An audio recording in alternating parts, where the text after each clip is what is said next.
Last time आपसे बात हो गई थी कि हमने चैप्टर नंबर 6 अब रिकंटिन्यू करना है बुनियादी तौर पर, because we already completed our stuff of nomenclature and obviously coming test जो हम लेंगे वो हम कंप्लीट नॉमेनक्लेचर का लेंगे। ये नॉमेनक्लेचर का हमारा थर्ड टेस्ट हो जाएगा। 2 इससे पहले हमने लिए थे जो पोर्शंस में थे, और आखिरी वाला कार्बोक्सिलिक एसिड तक हुआ था। बट अब जो होगा ऑब्वियसली उसमें एस्टर, अमाइंस, साइक्लिक कंपाउंड, या आखिरी वाला पोर्शन हमारा मेन कंसर्न होगा, लेकिन वो एक कॉम्प्रिहेंसिव टेस्ट होगा।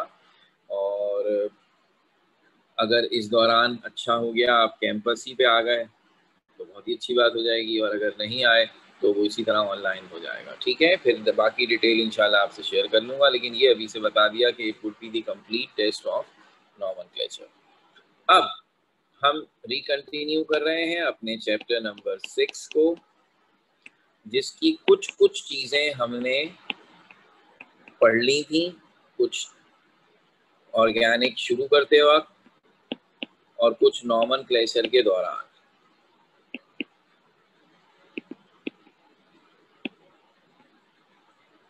तो अब हमारा जो टॉपिक है इसमें वो है natural sources of organic compound.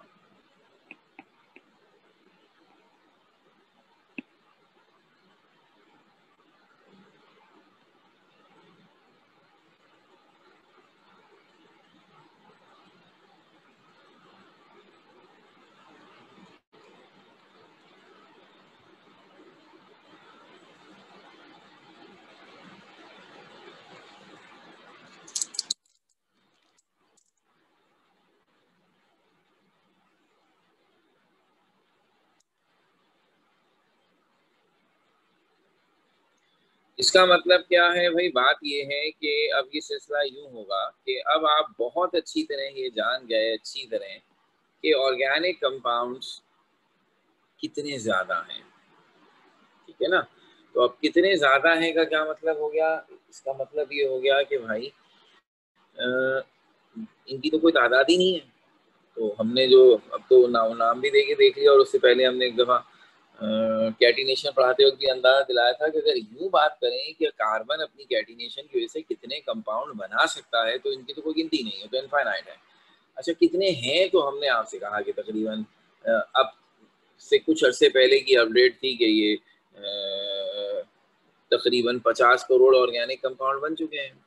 तो अब इससे भी ज्यादा हो गई है। तो भाई इतनी ज्यादा तादाद होने की क्या वजह बताई थी मैंने? सबसे बड़ी वजह ये है कि इनमें से ज्यादातर कंपाउंड हमें नेचुरल सोर्सेस से मिले हैं। जो कंपाउंड हमने खुद सिंथेसाइज किए हैं उनकी तादाद बहरहाल अब बढ़ती जा रही है, लेकिन वो इनके मुकाबले में कम है। ज्यादातर तो वो हैं जो हमें बने बनाए मिल गए, और जो हमने सिंथेसाइज किए हैं उसमें भी हमें यही बात है कि वो कंपाउंड है जो नेचुरली अकरिंग कंपाउंड्स की मदद से बनाए, इसलिए धड़ाधड़ बनते चले गए। तो वो कौन से नेचुरल सोर्सेज हैं? तो जब ऑर्गेनिक की डेफिनेशन शुरू की थी तो आपको वो नेचुरल सोर्स पुरानी डेफिनेशन में पता चल गया था, वो थे लिविंग सोर्सेस। जब हमने आपसे कहा कि ऑर्गेनिक की सबसे बड़ी पहचान और एक ज़माने तक वाहिद पहचान हमने बना दी थी कि ये वो कंपाउंड हैं जो लिविंग थिंग से हमें हासिल होते हैं। यानी दुनिया में जितने भी पौधे हैं और जितने भी जानवर हैं, ऑल एनिमल्स एंड प्लांट्स, और मेरा ख्याल है इतनी हमें अंदाज़ा है कि बायोलॉजिकली या साइंटिफिकली इंसान एनिमल्स की कैटेगरी में आ जाते हैं, इसलिए मैं इंसानों को अलग नहीं शो कर रहा। तो वरना कह लीजिए आप तमाम जानवर, तमाम इंसान, तमाम पौधे, तमाम लिविंग बीइंग्स जो हैं उनमें जितने भी कंपाउंड मौजूद हैं वो सब कार्बन के कंपाउंड हैं। सो दे आर ऑल ऑर्गेनिक। ये है असल bulk source of the organic compounds, और ये तो चूंकि पहले दिन से ही है इसलिए इनके बारे में क्या पढ़ना, और पढ़ते भी हैं आप, बहरहाल वो बायोलॉजी वाले पढ़ते हैं, तो ये नहीं है मेरा कंसर्न। असल में जिस चीज ने ऑर्गेनिक को करवट दी, रेवोल्यूशन दी और इतना आगे बढ़ाया, वो ये डिस्कवरी थी कि ऑर्गेनिक लिविंग थिंग्स में तो है ही है, कुछ नॉन लिविंग सोर्सेज भी ऐसे डिस्कवर हुए जिनमें ऑर्गेनिक कंपाउंड है।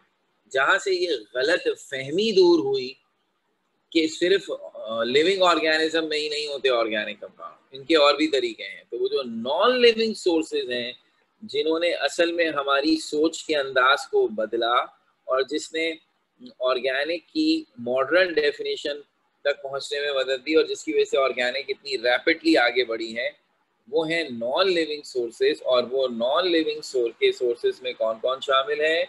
उसमें शामिल है नेचुरल गैस,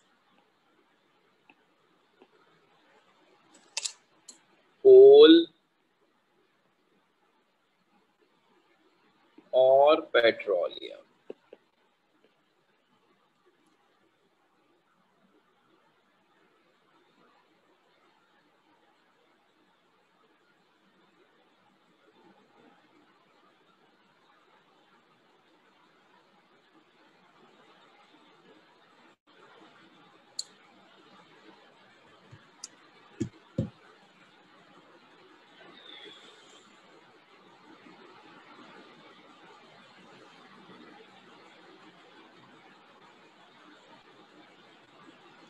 ठीक है जी, ये तीन मैंने सोर्सेज, इनका नाम भी जाने पहचाने लग रहे होंगे आपको, natural gas, coal and petroleum. ये तीनों को कलेक्टिवली कहा जाता है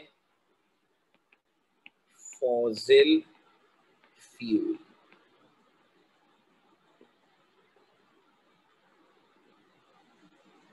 अब नेचुरल गैस के नाम से जाहिर है वो गैस है, कोल कोयला सॉलिड होता है, पेट्रोलियम जिससे पेट्रोल मिलता है लिक्विड होता है। तो बुनियादी तौर पर मैंने नॉन लिविंग सोर्सेस को उनकी फिजिकल स्टेट की बेस पर तीन नाम दिए हैं और ये तीनों के तीनों मिक्सचर हैं। So natural gas is not a name of a single compound. It's a collection of few gases. Coal solid है मगर ये है मिक्सचर बहुत सारे कंपाउंड्स का, और उसमें याद रहे उन बहुत सारे कंपाउंड्स में ज्यादातर सॉलिड हैं मगर उनमें कुछ लिक्विड भी हैं जो इस सॉलिड में एब्जॉर्ब हुए हैं। इसमें कुछ गैसेस भी हैं जो इस सॉलिड में एब्जॉर्ब हुई। मतलब coal is a mixture of many compounds which are gases, liquid और सॉलिड, तीनों स्टेट्स में होते हैं। लेकिन चूंकि सॉलिड फेज ज्यादा होता है इसलिए ओवरऑल सॉलिड कोल हमें नजर आता है, उसके अंदर कुछ गैसेस और लिक्विड एब्जॉर्ब होते हैं। Petroleum is overall liquid in face, ये भी सैकड़ों कंपाउंड्स का, हंड्रेड्स ऑफ कंपाउंड्स का मिक्सचर है और इसमें भी गैस भी है, सॉलिड भी है, लेकिन इसकी बल्क जो है वो लिक्विड है। तो ओवरऑल स्टेट लिक्विड है जिसमें बहुत सारे सॉलिड और गैसेस डिसॉल्व हैं। इन शॉर्ट ये तीनों के तीनों ऑर्गेनिक कंपाउंड के बहुत ही जबरदस्त सोर्स हैं। इनसे बहुत सारे ऑर्गेनिक कंपाउंड हासिल होते हैं और इनकी पहचान बेसिकली की गई है इनकी फिजिकल स्टेट से। आपको गैस की सूरत में मिलेंगे तो आप नेचुरल गैस कहेंगे, लिक्विड की सूरत में मिलेंगे तो पेट्रोलियम कहेंगे और सॉलिड की सूरत में मिलेंगे तो कोल कहेंगे। Together they are called fossil fuel. अब ये क्या बात हुई? तो अब बात ये हुई कि जब पहले पहल हमने ये रियलाइज किया कि not only the living things but there are certain non living sources which are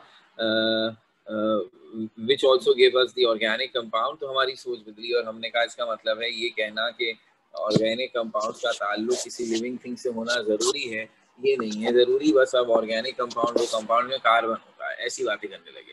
तो साइंस ने कुछ रिसर्च की, होते हैं ना हर तरह के लोग होते हैं, उन्होंने ये सोचना शुरू किया कि जो जमीन में इतना ज्यादा जगह जगह दुनिया के मुल्कों से नेचुरल गैस के डिपॉजिट्स निकल आए, पेट्रोलियम के डिपॉजिट्स निकल आए, कोल निकल आया, और ये तीनों के नामों की बाकी कहानियां तो अभी छोड़िए, ऑर्गेनिक कंपाउंड क्या है क्या नहीं, आप इन तीनों को किस हैसियत से जानते हैं? ये तीनों हमारे फ्यूल हैं। नेचुरल गैस और पेट्रोलियम से हासिल होने वाला पेट्रोल, ये तो वो है जो हम सब रोजमर्रा इस्तेमाल करते हैं, हम सब इससे अच्छी तरह वाकिफ हैं। गाड़ियों में सीएनजी गैस डलती है, वो नेचुरल गैस ही की एक टाइप है। हमारे घरों के चूल्हों में खाना पकाने के लिए जो गैस इस्तेमाल होती है वो भी यही है। अब आप सोच लीजिए पूरी दुनिया में इसका कितना कमर्शियल इस्तेमाल है। बाद में फैसला कीजिएगा ऑर्गेनिक कंपाउंड कौन कैसे, भाई एक बात ध्यान में रखें, हर चीज की अहमियत उसके इस्तेमाल से है। तो ऑर्गेनिक कंपाउंड का इन्फ्लुएंस देख लीजिए कितना जबरदस्त हो गया हमारी लाइफ पे। इसी तरह पेट्रोल कहाँ कहाँ इस्तेमाल नहीं हो रहा, ये भी आप समझते रह गया बीच में। कोल तो फालतू चीज नहीं है, अगर थोड़ी सी जनरल नॉलेज हो तो आपको पता हो, ठीक है। अब हम कोल से बना हुआ इंजन इस्तेमाल नहीं करते, वरना कुछ अर्से पहले तक तो ट्रेनें चलती थी, अभी भी इंडिया में कुछ इलाकों में कोयले की ट्रेनें चलती हैं जो कोल इंजन है, स्टीम इंजन जिसे कहते हैं। लेकिन हम कोल को जलाकर बिजली बनाते हैं, very very very very cheap source of producing electricity. हम ये जो थर कोल अगर सुनते रहे हो, थर कोल से बिजली बनाने का पाकिस्तान में सबसे बड़ा प्लांट अब स्टार्ट होने वाले से थोड़ी थोड़ी बिजली हमें मिलने लगी है, सारा मसला ही हल हो जाएगा बिजली का। सो ये तीनों इंतहाई जबरदस्त फ्यूल है। फ्यूल का मसला हल कर दिया, अभी फॉसिल का रहता है। और ये इतने जबरदस्त फ्यूल हैं कि वर्ल्ड इकोनॉमी इसके हाथ में है।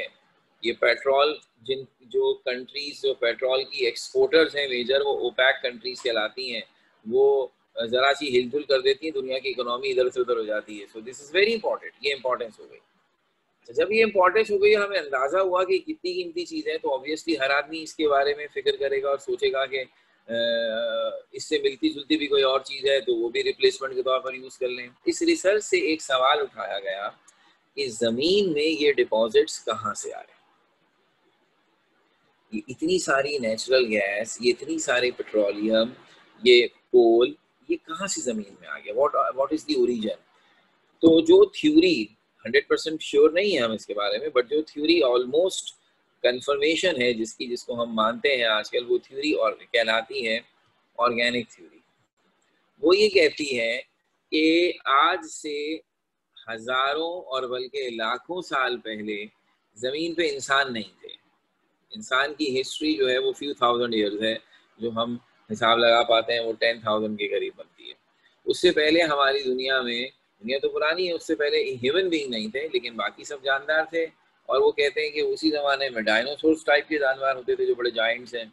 और दुनिया का जितना भी कवर्ड एरिया है उनमें फॉरेस्ट ही फॉरेस्ट, जंगल ही जंगल थे, लकड़ी लकड़ी थी कह लीजिए। And then due to some changes happening during that time, पूरी जनरेशन जो जानवरों की है वो खत्म हो गई, वो अब डायनासोर सब तो गई नहीं है। और बहुत सारा लैंड एरिया ऐसा है जहाँ से दरख्त भी खत्म हो गए। तो matter neither be created nor it can be destroyed. एक इतना बड़ा जो टन, पता नहीं कितने हजार टन का एक डायनासोर मर गया, उसकी बॉडी कहाँ गई? बोला वो गल सड़ गई। गल सड़ गई मीन्स उससे कुछ तो बना होगा, मांस तो डिस्ट्रॉय नहीं हो सकता। तो साइंसदानों का ख्याल है कि ये जो आजकल जमीन से, समंदर के नीचे से हम ये ऑयल डिपॉजिट निकालते हैं, गैस डिपॉजिट निकालते हैं, कोल डिपॉजिट्स निकालते हैं, ये दरअसल उन लिविंग बीइंग्स का रेजिड्यू है जो आज से हजारों या लाखों साल पहले जमीन में जिंदा थे। इसी वजह से मर खप गए, उनकी बॉडी जमीन में या समंदर में डंप हो गई। And over the period of thousands of years उन्होंने अपने सराउंडिंग से रिएक्शन करके अपने आप को डैके किया, गलाया, सड़ाया, और अब वो इस शक्ल में आ गई जो शक्ल आपको नेचुरल गैस, कोल या पेट्रोलियम मिल रही है। क्योंकि इन सब में कार्बन के कंपाउंड है, ये सब कार्बन के कंपाउंड है। तो गोया ये थ्योरी एडमिट कर रही है कि कार्बन के कंपाउंड्स का ओरिजिनल सोर्स सिर्फ एक ही है, और वो है लिविंग थिंग्स। तो वो लिविंग थिंग्स अगर फर्ज कर लीजिए किसी की डेड बॉडी, पौधों की या जानवरों की, रिएक्शन कर करके अपने आप को चेंज भी करेगी, तो कार्बन ही के किसी और कंपाउंड में कन्वर्ट हो जाएगी। तो जिंदा लिविंग थिंग में कार्बन के कंपाउंड्स कुछ और हैं। जब उस लिविंग थिंग को कई हजार साल हो जाए मरे हुए, तो उसके अंदर मौजूद कार्बन के कंपाउंड उस शक्ल में आ जाते हैं जो नेचुरल गैस, कोल और पेट्रोलियम में। गोया हम ये कहना चाह रहे हैं कि even the non living sources of the organic compound has their link with the living sources. तो अब आप, जो मैंने शुरू दिन से आपसे कह रहा हूं कि हर ऑर्गेनिक कंपाउंड की दो खूबियां होंगी लाजमन। नंबर 1 वो कार्बन का कंपाउंड होगा, और नंबर 2 डायरेक्टली और इनडायरेक्टली उसका किसी ना किसी लिविंग थिंग से ताल्लुक है। तो अगर ये वो ऑर्गेनिक कंपाउंड है जो हमने हासिल ही पौधों और जानवरों से किया है, तो उसका डायरेक्ट लिंक है। और अगर ये वो ऑर्गेनिक कंपाउंड है जो नेचुरल गैस, कोल या पेट्रोलियम से हासिल किए गए, तो ये बज़ाहिर नॉन लिविंग सोर्सेज से हासिल किए गए हैं, और वो ऐसे नॉन लिविंग सोर्सेज हैं जो इनडायरेक्टली लिंक हैं किसी लिविंग सोर्स से। तो पेट्रोलियम जो जमीन से निकला, ऑयल जो जमीन से निकला, कोल, नेचुरल गैस, ये सब के बारे में हमारी स्ट्रॉन्ग थ्योरी यही है कि ये उन लिविंग थिंग्स का बचा कुचा हिस्सा है जो 2-4 साल या 100-200 साल के बाद नहीं बना है। It takes thousands and millions of years. अगर आप ये चाहते हैं कि आज ये जो फर्ज कर लीजिए हमने एक दरख्त काटा और उसकी लकड़ी डंप कर दें जमीन के अंदर कि ये कोल या पेट्रोल बनकर निकलेगी, तो भाई साहब इसके एक काम के लिए आपको कम से कम मिलियन ऑफ ईयर्स का इंतजार करना पड़ेगा। ये ऐसे 2-4 सालों में और 6-8 सालों में नहीं बनती। It takes too much time. इसलिए जो डिपॉजिट्स आज हम जमीन से निकाल रहे हैं उनके बारे में हमारा बिलीव है कि they were living things long time ago, at least 100,000 years or million years before. So it takes too much time to be as natural gas or petroleum or coal. तो यही वजह है कि ये डिपॉजिट्स अब हम बहुत तेजी से चूंकि इस्तेमाल करते जा रहे हैं तो ये खत्म होते जा रहे हैं, और ये सोचना कि नए बन जाएंगे तो it takes too much time. तो ये डिपॉजिट्स इसीलिए आहिस्ता आहिस्ता खत्म हो रहे हैं। बहरहाल हमने इनका जो फायदा उठाना था वो उठा रहे हैं। तो ये हमारा सोर्स बने, बहुत सारे ऑर्गेनिक कंपाउंड इनमें एज इट इज मौजूद हैं और बहुत सारे उनकी मदद से हमने बना लिए। तो अब प्लांट्स और एनिमल चूंकि यूजुअल सोर्स थे इसलिए उन पर हम और कोई बात नहीं कर रहे, लेकिन ये तीन अब हमारा टॉपिक है। हम इन तीनों के बारे में थोड़ी थोड़ी बातें आपसे शेयर करेंगे जिसका ताल्लुक इस बात से होगा कि वो कौन कौन से मेजर कंपाउंड हैं जो इन पर्टिकुलर सोर्सेज से हम हासिल करते हैं और इनके क्या जनरल यूजेस हैं हमारी डेली लाइफ में। तो अगर ऐसी बात ये पूरी सुनाने के बाद अब हम सबसे पहले तस्करा कर देते हैं नेचुरल गैस का, जिसके नाम से ही जाहिर है कि ये गैसियस सोर्स है ऑर्गेनिक कंपाउंड का। जो गैसियस फेज में तो इसलिए नेचुरल गैस कह रहे हैं।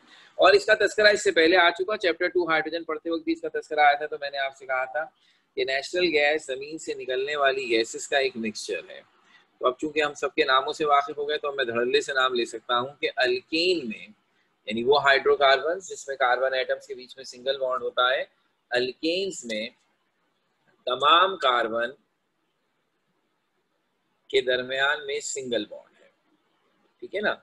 और इनके पहले 4 carbons methane, ethane, propane, butane, पहले 4 मेंबर्स ये रूम टेम्परेचर पर गैस है। पेंटेन जो है वो लिक्विड बन जाता है। तो मीथेन से लेके ब्यूटेन तक ये गैस है और ये चारों मेन गैसेस हैं जो नेचुरल गैस में होती हैं।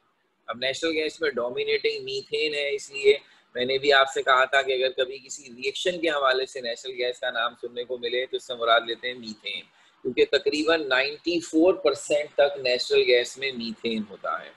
तो रिमेनिंग तकरीबन 6% जो है वो ईथेन, प्रोपेन और ब्यूटेन का कंट्रीब्यूशन है, जो कि जाहिर सी बात है बहुत कम है। तो इसलिए मीथेन का ही प्रोमिनेंट तस्करा होता है और हम जनरली ऐसा करते हैं कि अगर कभी किसी रिएक्शन में इसका फॉर्मूला लिखने की जरूरत पड़े तो हम CH4 को ही नेचुरल गैस मान लेते हैं, हालांकि टेक्निकली उसमें बहरहाल एक छोटा सा कंट्रीब्यूशन बाकियों का भी है। So natural gas composed of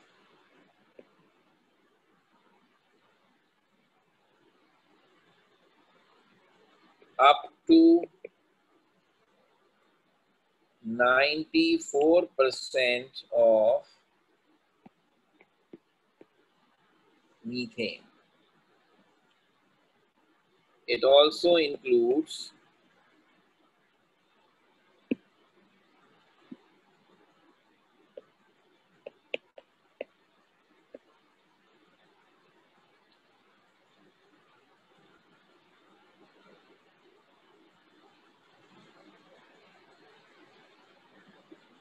ethane, propane,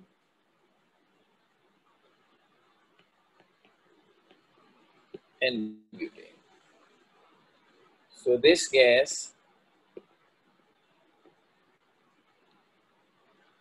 is used as fuel.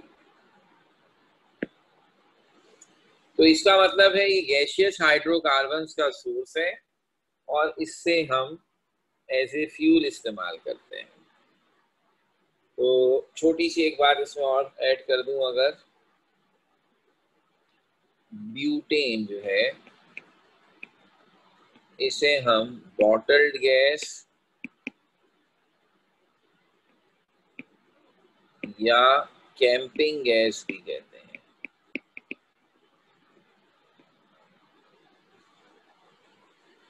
और इसकी वजह ये है कि नेशनल गैस से तो जाहिर सी बात है ये मिक्सचर की सूरत में मिलता है और कम परसेंटेज इसकी बहुत होती है, 2-3%। तो अगर हम इसे नेचुरल गैस से सेपरेट करके इसका प्योर सैंपल बनाएं, ब्यूटेन का सिलेंडर ले आए, तो उसे हम खास तौर पर पोर्टेबल गैस सिलेंडर में इस्तेमाल करते हैं। ये जो आप हमारे मुल्क में भी ऐसा है कि पोर्टेबल गैस सिलेंडर में सीएनजी डलती है, रिक्शों में भी, गाड़ियों में भी। और एक वो पोर्टेबल सिलेंडर होता है जो अमूमन लोग कैंपिंग के लिए जाएं, अगर कहीं पिकनिक बनाने 2-3 दिन की, तो वो होता है कुछ लोगों को एडवेंचर, तो खुद पकाएंगे और खुद खाएंगे। तो एक तरीका स्टोव ले जाते हैं ये, जिसके साथ ये सिलेंडर लगा हुआ होता है, और वहीं बैठ के खाएंगे। तो वो जो सिलेंडर हम पोर्टेबल सिलेंडर लेकर जाते हैं ऐसे मौक़ों पर, उसमें आपकी क्या ख्वाहिश होगी कि सिलेंडर में जो गैस भरी हुई हो वो ज़्यादा देर तक हमारे लिए एनर्जी का सोर्स बने। तो चूंकि ब्यूटेन में 4 कार्बन है और मीथेन में 1 कार्बन है, तो कंपैरेटिवली 1 मोल ब्यूटेन हमें ज़्यादा एनर्जी देगा as compare to 1 mole methane. तो ब्यूटेन चूंकि 4 कार्बन वाली गैस है और 5 कार्बन से, तो ये लिक्विड बन जाता है। इसलिए ब्यूटेन कैंपिंग गैस के लिए सबसे बेस्ट है कि ब्यूटेन का एक सिलेंडर ज्यादा एनर्जी देने के बाद खत्म होगा as compare to the equal cylinder of methane. तो मीथेन सिलेंडर अगर आपके पास होगा तो जल्दी खत्म हो जाएगा, ब्यूटेन सिलेंडर होगा तो देर से खत्म होगा। तो जब आप पोर्टेबल सिलेंडर लेते हैं तो आपके लिए ज्यादा मुनासिब ये है कि आप ब्यूटेन लें। तो इसको हम बॉटल गैस या कैंपिंग गैस कहते हैं इसी बुनियाद पर। ये एक छोटी सी बात हमें ब्लैंक्स वगैरह में काम आएगी। तो नेचुरल गैस के बारे में इससे ज्यादा हमें कुछ नहीं बताना, ये कोई टॉपिक नहीं है। अभी तक जितनी भी बातें हम आपसे कर रहे हैं ये क्वेश्चन वाइज आ तो सकती है, ऐसे कहते हैं give the write a short note on the natural sources of organic compound, आई नहीं है वो। अमूमन इससे कोई छोटा सा एमसीक्यू बना लेते हैं, क्योंकि बहरहाल ये खुद मेन टॉपिक नहीं है। इसकी जब बातें आप पढ़ते हुए आगे तक जाएंगे तो फिर असल टॉपिक सामने आएगा। तो मैं बताऊंगा कौन एग्जाम में ज्यादातर पेट्रोलियम के बारे में सवाल जरूर आता है। इवन कोल में भी जो बातें मैं अभी आपसे डिस्कस करने जा रहा हूँ ये एमसीक्यू में तो आ सकती है, इससे कोई क्वेश्चन नहीं बनता। कोल, अब जमीन में अगर आपने फर्ज कर लीजिए पौधों को दफन कर दिया, लकड़ी दफन कर दी, तो जैसे मैंने कहा कि it gonna take some time कि ये it gonna take some time कि ये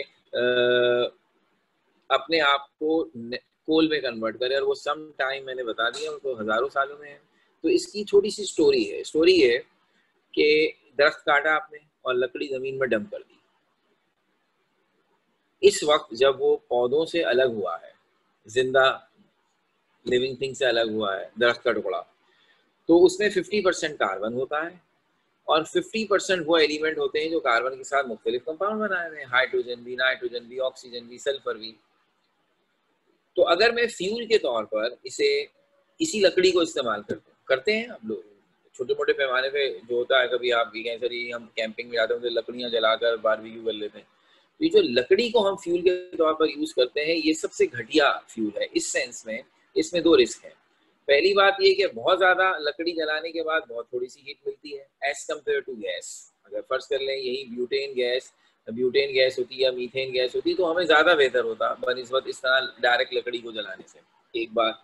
दूसरा ये कि बाज़ औक़ात ऐसे लकड़ी जलाएं तो चूंकि इसमें सल्फर होने का भी चांस होता है तो वो सल्फर डाइऑक्साइड बना सकता है, यानी ऐसा धुआं निकल सकता है जो जरा डेंजरस हो, हार्मफुल हो ह्यूमन हेल्थ के लिए। अब थोड़ी बहुत किसी ने कचरे वचरे में लकड़ियां उकड़ियां जला दी तो उससे इतना हार्म नहीं होता, लेकिन बहरहाल अगर कहीं कचरा कुंडी में आप देखते हैं झाड़ियां वाड़ियां जला दी जाती तो उसका धुआं भी सेहत के लिए इतना अच्छा नहीं होता।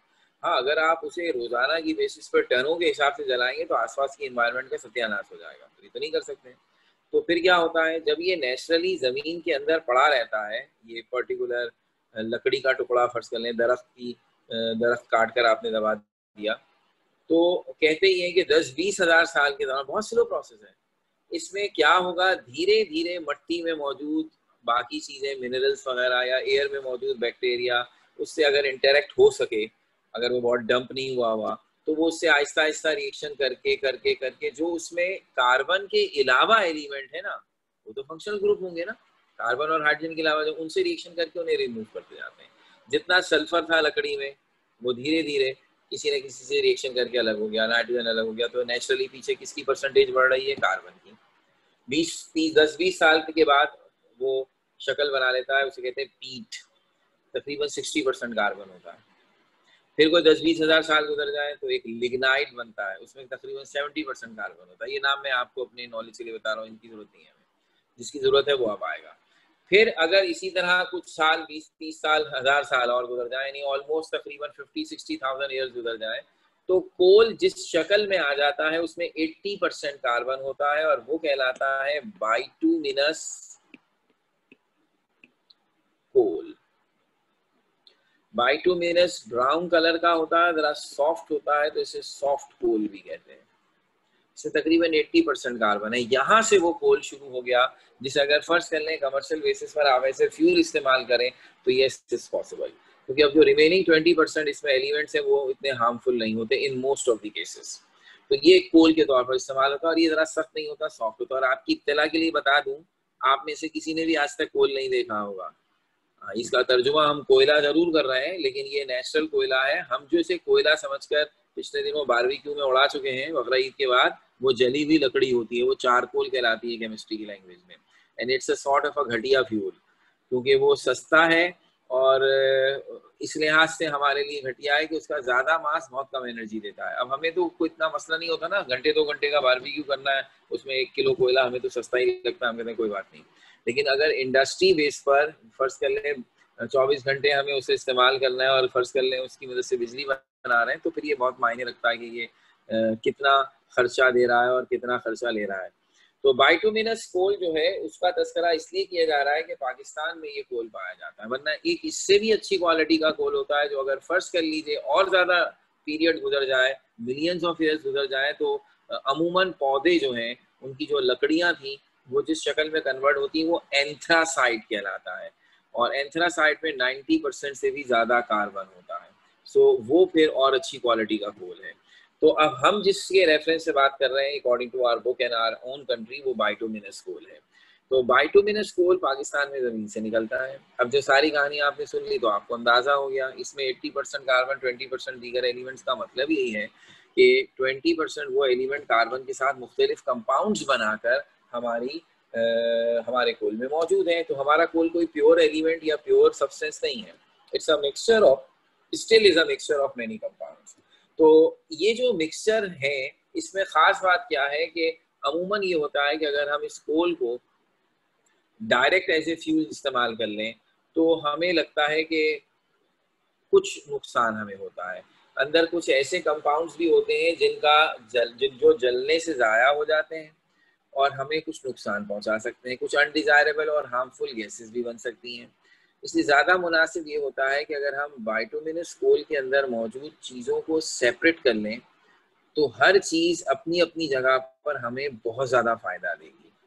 जबकि अगर हम इसे मिक्सचर की सूरत में यूज़ करें तो शायद हम इससे इतने ज़्यादा फ़ायदे ना उठा सकें। इसलिए हम क्या करते हैं, हम बाइटुमिनस कोल को से उसके कंपोनेंट्स को अलग करते हैं और हर कंपोनेंट फिर किसी ना किसी जगह बहुत अच्छे कामों में इस्तेमाल होता है। The process which is used to separate different compounds from bituminous coal is called destructive distillation.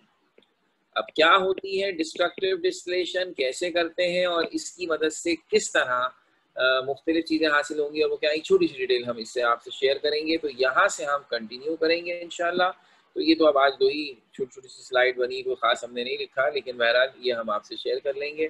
और इतना ही जितना मैंने लिखा है इतना ही याद रखना है, क्योंकि मैंने कहा इसमें जो काम आ रहा है वो MCQs के सेंस में आ रहा है, तो उसमें ये स्टफ जो आपने लिखा है इसकी रीडिंग करेंगे तो काफ़ी। आज तक तो वैसे इसमें से MCQ भी नहीं आया, ये एहतियातन बता रहा हूँ, वो चीज़ छोड़ तो नहीं सकते ना। हाँ, जैसे ही हम कोल की बात पूरी कर लेंगे तो petroleum is a very important topic, वो इंशाल्लाह अगली दफ़ा हम शुरू करेंगे। तो फिर मुलाकात करते हैं। Thank you very much.